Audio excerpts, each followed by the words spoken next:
Welcome to WP Coffee Talk. Thank you to our sponsor, Helix Managed WordPress Hosting, for both their sponsorship and hosting our site, wpcoffeetalk.com.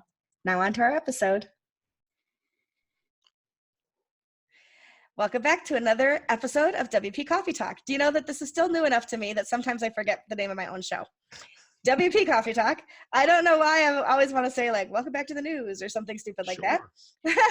But you know, it's one of those things that sometimes it's still new enough that I'm floored by how many people are supporting me in this, and it's awesome. And I do meet new friends, and it's so funny. You tweeted last week, you're like, I'm so excited I get to speak with this woman in WordPress.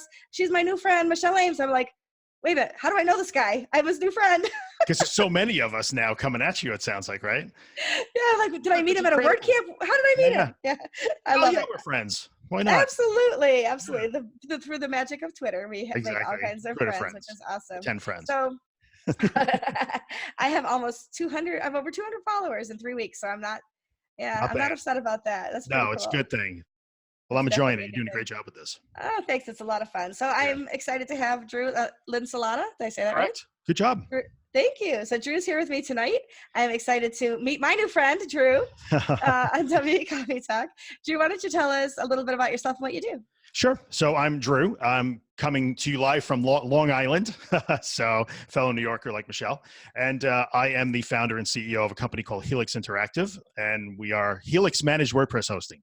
So we are yet another in the long entry of managed hosting providers in the WordPress community. So that is my interest in WordPress. And that's where I'm involved, in the community. That's how I found you. And that's the project we're working on down here. That's awesome. I took a look at your website. It's really nicely done. Cool. Thank you. I appreciate that. Yes, I was impressed. I was like, okay, he's my new friend. I got to know a little bit about him. We just revised it today. We launched a new version of it too. So. Oh, I haven't looked at it that recently. You're lagging. That's all right. It was about an hour ago. Okay. I was in another interview. That's okay. I'll take a look at it afterwards. So sure. I ask everybody, I forgot to ask you if you have yours. I ask everybody to have a mug. I do have a mug. New York Rangers. It's backwards. New York Rangers. No, it's yes. Backwards to you. It's right side for me. Awesome. Yeah, and, I'm a lifelong Rangers fan, grew up with it. I'm waiting fantastic. For the So Callahan was your... Yes, he was a captain here for a while. He's a Rochester guy, isn't he? He's not only a Rochester guy, he's a Hilton guy right from my hometown. Oh, no kidding. I have some autographed pictures of him, his high school picture and his official picture. Yeah, great. I mean, by all accounts, great guy and, Olympian too. Yeah. Olympian, yeah. So that's pretty cool. Good resume, solid resume right there. Exactly. And that gentleman is the extent of my knowledge of hockey. Hey, that's good enough. It's all good. Brian Callahan, that's it. Anyway, what's in your mug tonight? Honestly, there's no coffee in my mug. It's water. It's okay. It's hot and muggy. I've been running around all day, and I just grabbed a bunch of water when I got here. And I'm going to drink some now. So there. It's also 6 o'clock in the evening, so some people can't drink coffee that late. I have to admit, I'm not a huge coffee drinker. So. Well, I have my green M&M mug tonight. Oh. This is in honor of my friend Andrea. Andy and I, it's a funny story. I'll keep it really short, but we knew each other as children in Massachusetts growing up. Okay. And I moved here when I was 10. She moved here when she was in her teens in high school, and we did not know that. We had lost track of each other. Mm-hmm. As adults, we knew each other for 2 years before we realized that we were the same people who grew up together. No.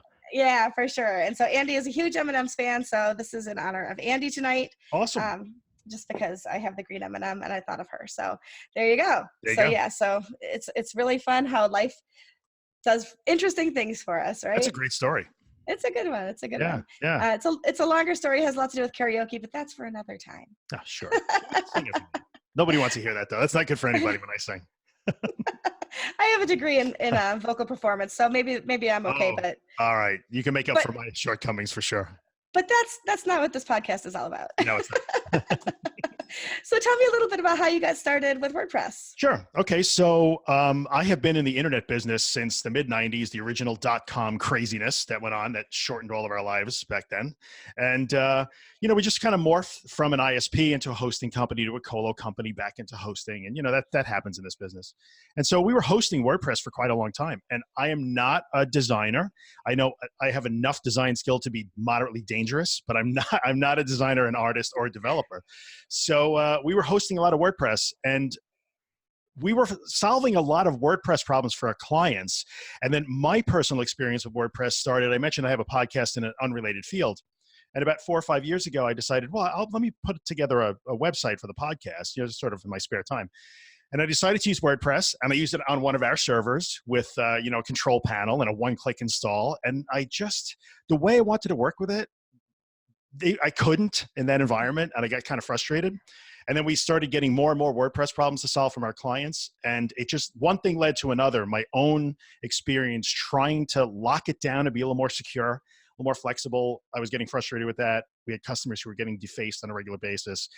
And it just led, it started the ball rolling, and we started building this thing that would stop those problems from happening to begin with. And here we are. It's been about a 5-year journey. Now I can put together a website. I can put together a WordPress site, and it would be presentable.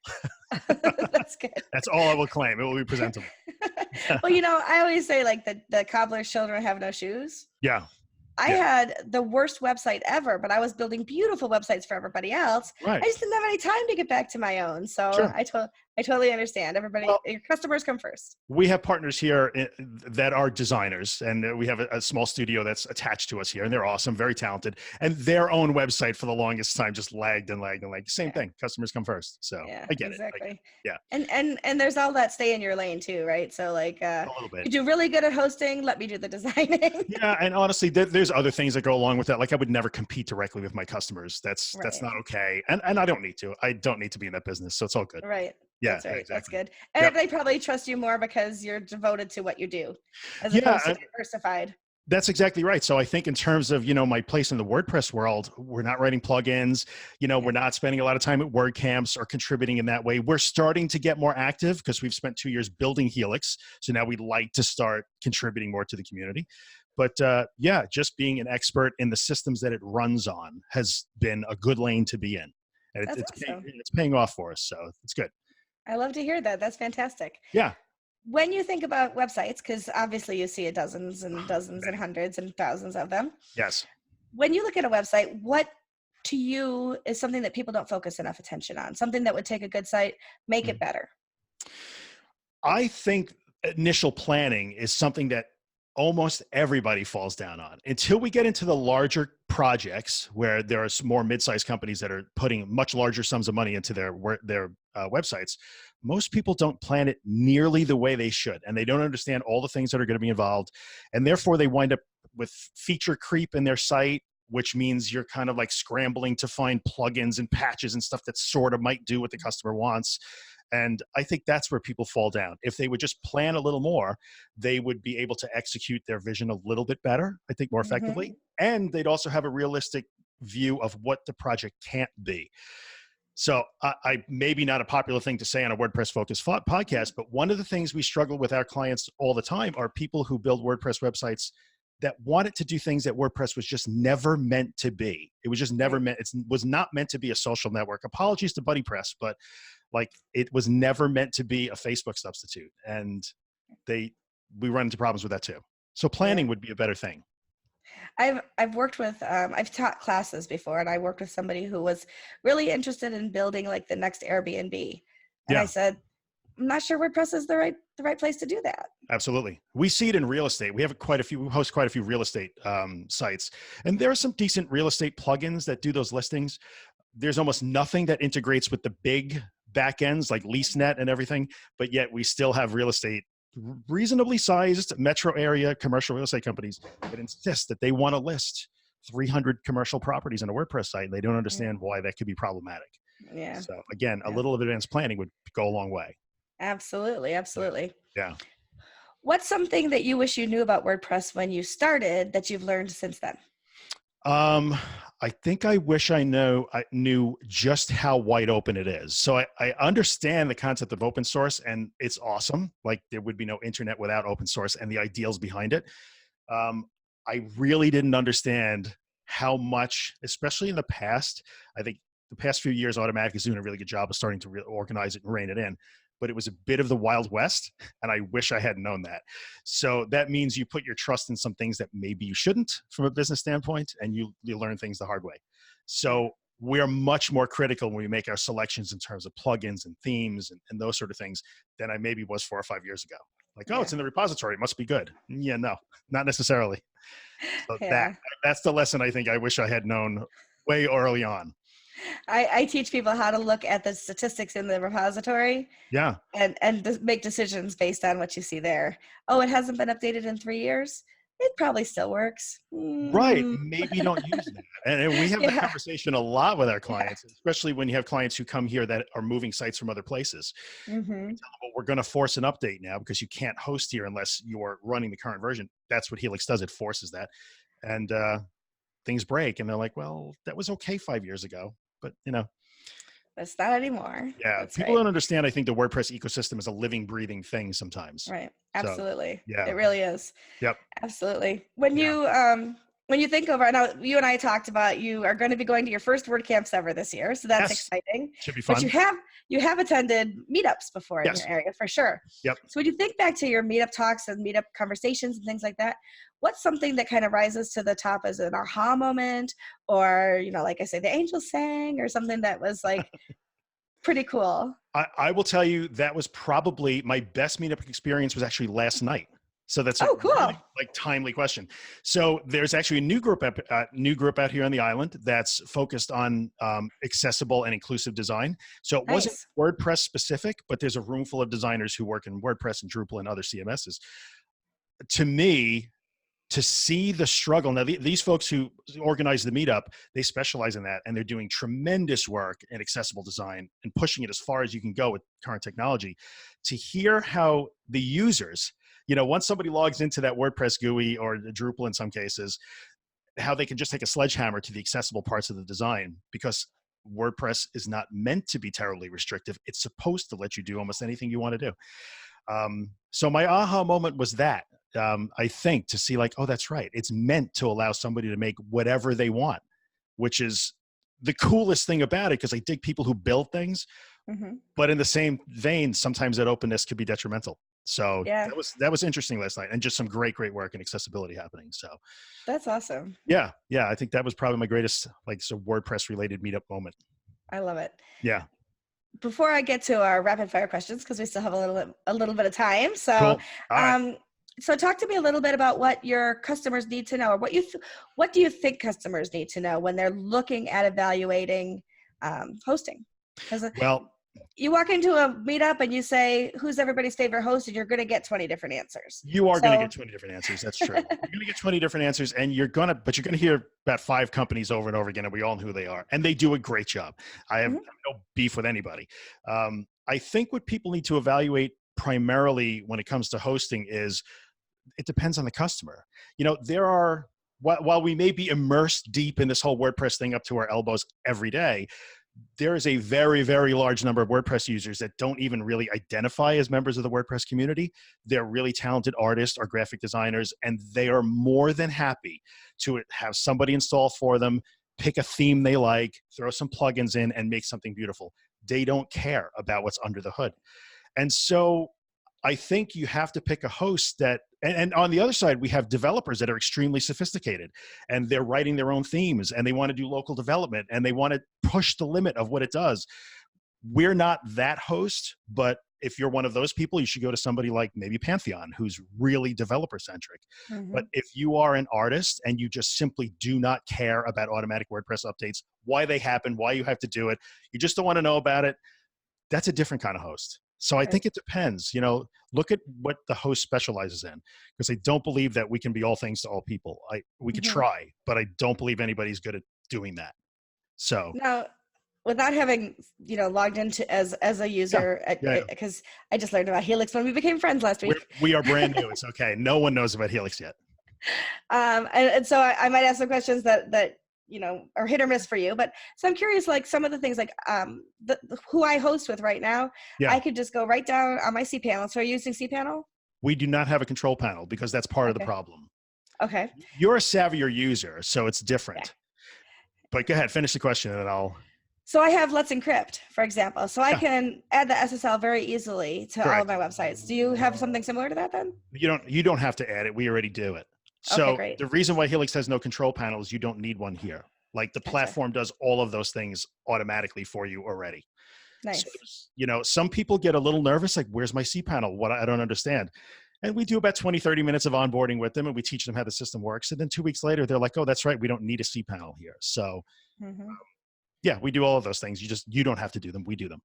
Oh, that's awesome. Very Yeah, good. automatic while Do you're you, sleeping. So, while we're sleeping, I love that even better. or Do you out. do staging? We So do. I can. So Okay. every Helix hosted site has a development site and a live site. So you can break everything you want without like pissing off the general public.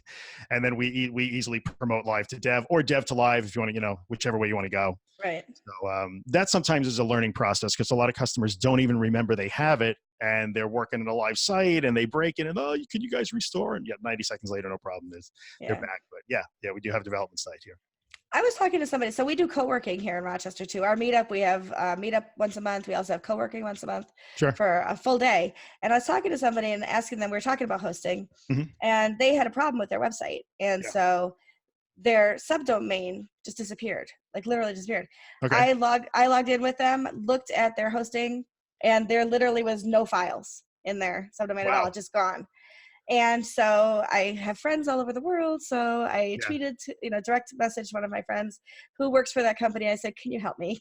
Yeah. Something's wrong. We got to get this back. They had been told early on, or they misunderstood that there were no backups, that they only got backed up once a month with this host. Okay. Which seemed a little fishy to me because I don't know very many hosts that only back up once a month. How often are you running backups for your customers? Every night. So we back up dev and live. We store it locally, so you can always have your latest backup available to you. And there's up to 60 days in Amazon S3 and Glacier storage. So, oh wow, so you can roll back 60 days. We won't let you not back up. We're going to back you up. And yet you probably still recommend that they do local backups as well? No? We do not want you to do local backup. And I'll tell you why we don't want you to do local backup, because you're going to have to use a plugin to do that, like Backup Buddy, which is a great plugin and probably the most popular one, but it relies on WP cron, which relies on site traffic. And if you're hosting smaller sites, no one's hitting the site at 3 a.m. So the backups don't work. And we've had that multiple times. That's one of the problems several years ago when we started building Helix that we tried to solve. People would say, well, I have Backup Buddy and it hasn't worked for 3 weeks. I'm screwed. Well, we don't need a plugin. We're backing you up at the system level. So we would prefer you not back up. We're going to more than back you up. Yeah. And through the, I know you don't have control panel, but some kind of interface. Yeah. Are they able to restore a backup on their own, or do they have to use, they have to chat with you or call you? Right now, they would talk to us, chat with us, email us, call us, whatever they want. We promise a 1-hour response, but probably within the next 2 or 3 months, we will have a rudimentary control panel. There's 4 tasks that you would maybe have to do that we'll let you do on your own. Okay. And that's one of them: backup, restore, or clone sites live to dev, dev to live. What about email? Do you do email hosting for your customers? We do not do email hosting. I'll be flat out honest with you. I've spent 20 years doing it. It is the bane of my existence. So we strongly suggest people go to 365 or Google, one of those two. Yeah, email is great. Hosting email really rots. No, and really and truly, there are so few people. Look at GoDaddy, who spent 20 years hosting email that now sells Office 365. That's all you need to know. Yeah. Exactly. Yeah. No, I agree with you 100%. We have services where we have affiliated people that will help people set up their email on those services, but I don't host it. Very good. And you do have one button install then? There is no button because there's no control panel. So the way this works is if you sign up for Helix and you're moving a site, we'll move the site for you. You don't have to do anything. We'll just do it. And then if you want a new site, we will install that for you, and it happens at the system level. So we install it with some extra security so that like the web server process can't write to specific files and things of that nature. So it means you have to work slightly differently here. But after that 20-minute onboarding, when you teach them what to do, everybody's good to go. Oh, that's fantastic. Yeah, it means nobody can write to functions.php. That's a good thing. Yes. And yet they can still create a child theme? They can, except they can't work in the theme editor, because the theme editor is inherently evil, because then it means the web server process can write to core files. Right, but they have like a FTP access? They have FTP with SSL, so they can do that. Fantastic. Yep. Awesome. Good. Yeah. Sounds like you thought of everything. Well, we try to think of everything. Some of the things you can't necessarily predict. So we do a lot of extra file permission lockdown and code execution denial. But sometimes you run across a plugin that stores its cache files in its own directory. I mean, if anybody's listening that has control over that, it would be nice if plugins were mandated to store their stuff in one particular directory. I think it would make things safer for everybody. So anyone? Bueller. Bueller, right. Exactly. Some plugins make a cache directory. Some plugins make a temp directory. Some plugins store it in their own directory. You don't know. Yeah. So sometimes it's an experiment with a client who brings a plugin maybe we haven't seen before, and we have to adjust our permissions. Oh, makes sense. Yeah. And so what about PHP versions? Are you pushing the newest? Always We trying are. to... So we're in the PHP 7 train now. We were trying to get to 7.2, and we've about 100 sites in our private beta. And the biggest issue with moving to 7.2 has been a couple of legacy themes and plugins that break. Yeah. And this is always the biggest challenge is people who buy plugins and themes, which is fine. There's some great products to buy, but they don't get automatically updated, or you haven't paid for the latest and greatest. So we have to give a little time. But we're running 7.1 right now. We're in the 7 train. I'm not sure if we're in 7.1 or 7.0. We'll go to 7.2 probably within the next 2 months. We'll have everybody. No, I work for Give. You can see them over my shoulder. Oh yeah. And we've had the opposite happen sometimes, where people are complaining, or I should say people. It's very rare, but we'll have a customer complain that our plugin is breaking their site or it's not working right. Then we find out they're on such an old version of PHP. Yes. That it's like, and if they're not willing to update it, there's not a lot we can do because we have to. Correct. Yeah. That's the thing I was talking about before, where one of the things I think people would do really well to learn it or accept is that this is not set it and forget it forever. Like the ecosystem changes and you want it to improve because it does improve. So that's a thing. And by the way, very few plugins break other plugins, just for the record.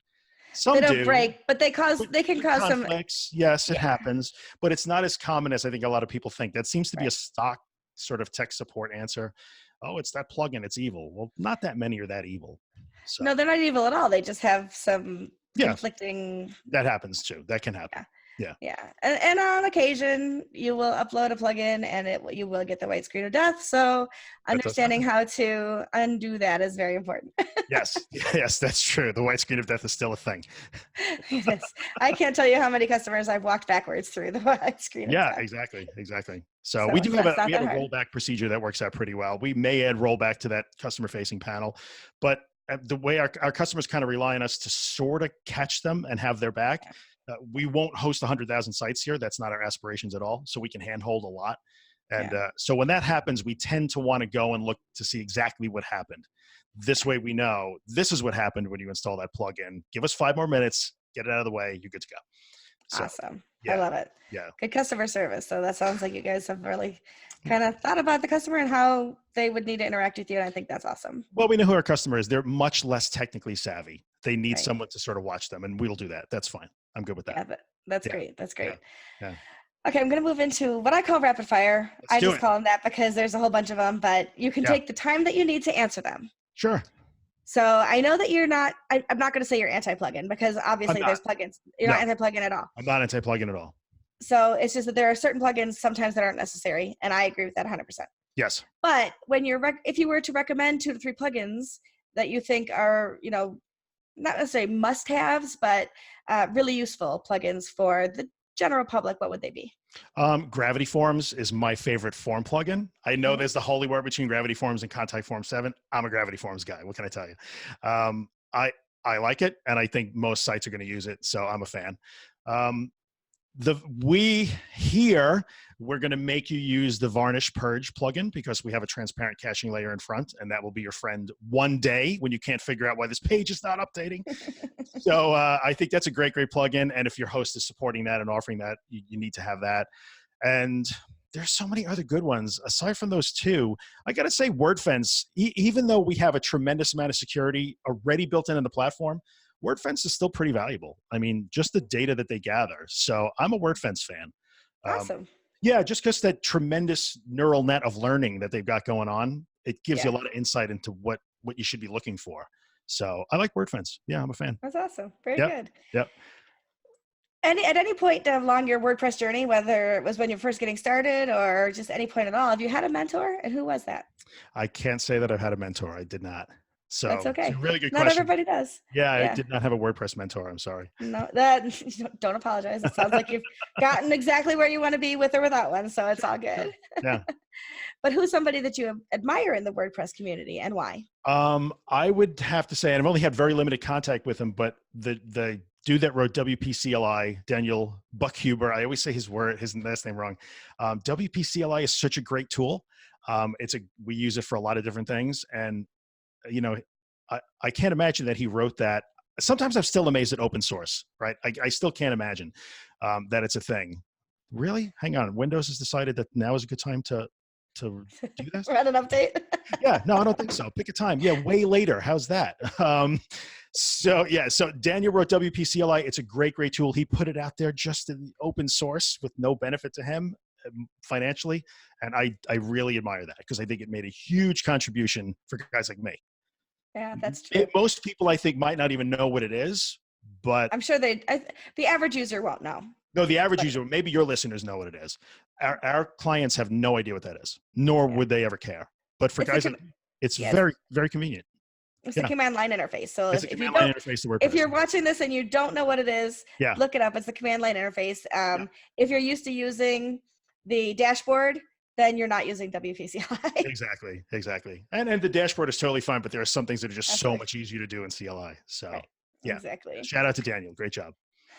Fantastic. Daniel, you should be on the show. If you're watching, come on the show. We'll get him on the show. Reach out to him. Okay, I'll let you know. For me. Okay. What's something that you want to learn in WordPress that you haven't tackled yet?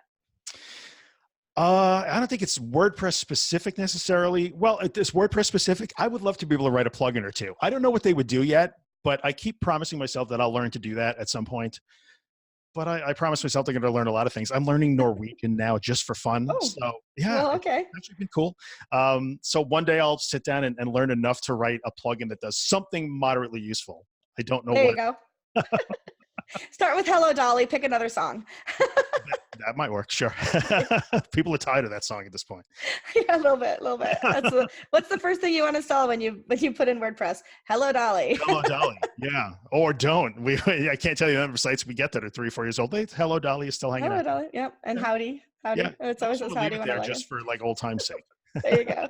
It's nostalgic at this point. Right, exactly. Come on, it's been there that long. What's one of the biggest WordPress mistakes you've made, and what did you learn from it? Okay. The biggest, now I come at it from a hosting guy, right? So the biggest WordPress mistake I think I made on the hosting side, which is primarily my WordPress experience, was putting a lot of customers in a traditional hosting environment where we did have a control panel and they installed multiple sites inside their account. And when one would get defaced, some guys are smart enough to inject some stuff that just walks up the tree and into the next site, and one would get defaced, they'd all get defaced. So I did not take the time to learn enough about the vulnerabilities that my customers faced, and it happened to a bunch of them. So that is the biggest mistake that I made, and it was one of the catalysts for where we are now. So that is also one of the biggest mistakes I made, is I put too many customers in my shared hosting space. Mm-hmm. And instead of one site getting infected, 13 sites got infected. That's right. Instead of 80 files, it was 980 files. Yes. So. Very difficult. And what I learned there too, that was not just a technical lesson, that's a human factors or a human nature lesson too, because we go back to some of these fights and, fool me once, shame on you, right? I'm that guy. So as soon as it happens, like, no, we can't allow this anymore. We immediately have to change the way we do this. And the resistance from some people, what do you mean I need 2 FTP accounts or 3 FTP accounts? Well, pick one. Which one do you want? Do you want to be safe or do you want to be easy? Right. So yeah, but I get it. I get it. Yeah. Mm-hmm. Yeah, that was a hard lesson for me to learn as well, because it took me 3 times cleaning up all those files before I figured out exactly what was happening. Yeah. Because nobody teaches you, because nobody ever wants to admit that they've been hacked. That's true. I am the WordPress person that will tell you I've been hacked. I'll tell you what it took, and I will tell you why you need to protect yourself. It happens. So yeah, it does. And that's also why 30 days of backups is not enough. No, it's not enough. That's why there's these little sleepers in there. That's right. You don't know what's going on. That's true. And we also do a lot of site monitoring as part of the package, and we're doing a deep inspection on the monitoring for that SEO spam. When you go with Chrome, it looks fine, but if you go as Googlebot, suddenly you're selling knockoff Chinese sunglasses. So you have to look for that stuff, and most people, that'll run for months and months and months. They have no idea what's going on. Exactly. Yeah, they're sneaky. Yeah. Yep. And I'll tell you where where the malware was sitting when I finally found the source. Mm-hmm. Was in the CGI bin. Yeah, CGI bin. Because nobody ever looks there. No, because you're not using it. It's just We're not using it. Yeah, exactly. CGI bin, a temp. Temp is a famous place too. No one ever looks at temp. There's not just session files in there. Yeah, exactly. And we don't have a temp. So yeah, that was fun. That was hours of cleanup. There's a reason for that. But moving right along, Sure. because that's a sore spot for me. I get it. What's your proudest WordPress moment? I'm going to say the proudest WordPress moment that I had was, unfortunately, they don't exist anymore, but we were called in to help a company that was running a very large American football related site. And basically what would happen is the games would get played on Sunday here in the US. And then Monday morning, all the Monday morning quarterbacks would get on ESPN and all the radio talk shows. And someone from ESPN would tweet out a link to their site, and they were well funded. It was a very big site. They had some big names, and the site would immediately go underwater. So they were hosting with a very well-known host and paying a lot of money for dedicated server, And so the host just kept telling them, you just need more horsepower. You sell them more horsepower. And we took them over here. It took them about a month and a half or 2 months to adjust a little bit so that we can put them on our platform. But the season opened and they had zero downtime. Nice. Zero. So Boomer Esiason would say something about them, here in New York Sports Radio, and they would get a huge inrush of traffic, and our caching engine would just yawn and serve up the pages at a RAM, and they were so happy. And you'd be like, that's us. Yes, that was validation that this was a good idea. We actually know what we're doing here. So that's fantastic. That was awesome. Unfortunately, they've since gone out of business, but that was probably my proudest WordPress moment. Yeah, that's awesome. It wasn't your fault they went out of business, that's for sure. No, it was financial reasons, but the site worked great. That's awesome. That's awesome. Yeah. If you weren't working, doing what you do now with hosting and web and all that, what's another career that you might like to attempt? I would make movies. Yeah, as in star in them, or you direct them, or what would you do? No one wants to see me on camera, trust me. I would probably direct movies. I have zero experience doing that, so I have no right to say I would make movies, as if you could just walk into Hollywood and start making movies. But I would like to. That's how it works every time I see a movie. Yeah, I don't know anything about screenwriting or producing or anything like that. I just want to make really cool shit. So that's awesome. Love it. It's okay. I don't think we have a lot of children watching this show. There you go. Family friendly. So I think we're okay. All right, cool. And there's certain number of words per hour that we're still good. It's acceptable. Yeah. Exactly. What's something on your bucket list? Oh, my bucket list. I didn't used to have a big bucket list. I have a pretty big bucket list these days, though. I really, really want to go to a place on the earth where you can see the Milky Way. You don't know the envy that I have for people who live in those remote areas, and they can look up and see every star that actually is in the sky. So when you're here, Rochester's a well-developed place. You have the same problem that we have. But I'm in the New York metro area. We have nothing but light pollution. So it's hey, there's the star. There's no. So I really want to see the whole. I think I see the moon. Oh wait, no, that was. Oh, that's McDonald's parking lot. That's not the moon. So yeah, that is probably the thing I want to do the most as soon as I can. I want to go out somewhere in big sky country or God knows where and see the whole sky. So I'll tell you what, you and I are both only 4 hours each away from that space. Yes, that's true. The Adirondack Mountains have a huge national park, and you can see the whole Milky Way up there. So have you gone out and done it? When I was a teen, I used to go camping up there a lot. Yeah. So yeah, I highly suggest it. Yeah, I suffer from downstate syndrome where if it's north of Rockland County, we forget that it exists, which is so wrong. They have cabins too. I won't sleep in a tent anymore. I'm 50 years old, and gosh darn it, I deserve a bed. Yes, tenting is over. Sorry about that. I'd do over. I would sleep in a tent a couple of nights to do that.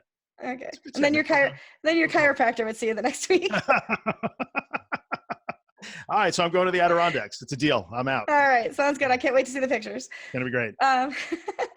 Before I get to the last question, I want you to tell me the story of that rainbow picture behind you and those handprints. That's really beautiful. Oh, the rainbow picture, the handprints. Yeah. All of the artwork in my office was, with the exception of one thing, was from my kids. So that's a typical kid bit of artwork, but I love all my kids' artwork. So my daughters made that. I have 2 girls. They're now 19 and 17, so their hands are much bigger now.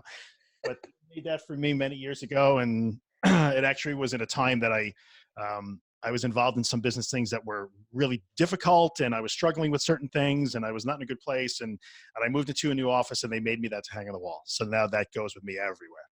That's beautiful. Yeah, it's my I kids. love that. Thank you. Give them a shout out. What are their names? Amelia and Sarah. They're the Beautiful best. names. That's awesome. Yeah. And Amelia means to make better.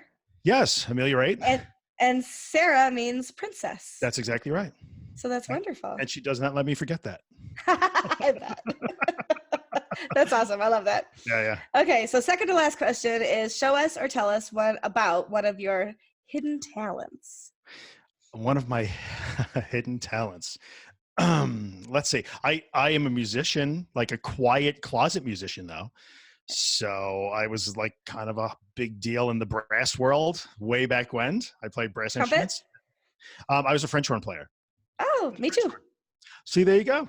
Back in high school. So yeah, nobody in my life these days really knows about that, but that's cool. Yeah, it's a hidden talent. I'm pretty musical, and I play the guitar, but I play the guitar just for me. I don't play out anywhere. I used to play the guitar. I used to have calluses and everything. Oh yeah, the struggle is real. It is. I go in streaks. Yeah, now I just have calluses from the keyboard. No, I play like a madman for 2 months, and then I hang it on the wall and I forget for 2 months. So I'm that guy. Then you got to build up those calluses every time. Right. Like right now, there's no calluses on my fingers, so I'll hate myself when I pick them up next time. I'll be like, oh, that hurts. Oh, I remember. That's awesome. Yeah. Tell us where we can find you online. Tell us your website and social. Sure. So you can find us on the website at I am Helix, like I am Helix, HELIX.com. That's the website. And through some ridiculous stroke of fate, we're actually Meet Helix on all socials. So Twitter is Meet Helix, Instagram Meet Helix, Facebook Meet Helix. But you can go to meethelix.com too, and you get there. But oh, awesome. Yeah, so that's the way. And we not a lot of people. We think we're the greatest thing since white bread. Just no one knows us yet. So come and say hello. We'll be your buddies, and we're funny. So we're worth the follow. This has been fun. Hell yeah. I had a good time. Me too. Anything else you'd like to say before we sign off for the night?